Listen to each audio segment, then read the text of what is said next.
hello everyone र आज भने चाहिँ म र भाइ रेडी सेडी भएर चाहिँ जान लागेको मेरो माइत घर है र आमा बाबाले चाहिँ बाहिर हेर्नु मन लाग्यो भनेर लिएर आउनु भनेर चाहिँ जान लागेको र यहाँनिर चाहिँ सोमबारे बजारमा चाहिँ आमाले सौदा किन्नु हुँदैछ है अनि त्यो चाहिँ दोकानको लागि है अनि कस्टमरले ल्याइदिनु भएको छ भनेर चाहिँ मट्टा र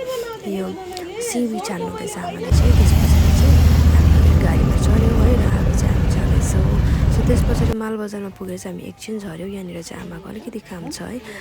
भनेर चाहिँ अनि यहाँनिर आमाले चाहिँ कुर्ता ल्याउनु भएको रहेछ त्यो चाहिँ यहाँ नामचोक गर्दैछ त्यस पछाडि चाहिँ हामी यहाँनिर आयौँ यो चाहिँ धर्मेन्द्र प्रसाद ज्वेलरीमा अलिकति मेरो चाहिँ यहाँ काम थियो है सो यहाँ काम सकेर चाहिँ फेरि हामी बसमा चढेर हामी चाहिँ चारजना जान्छौँ है अनि यहाँनिर म आमा भाइ बसेर चाहिँ र बसमा चाहिँ हामी जाँदैछौँ र फाइनली हामी चारजना चाहिँ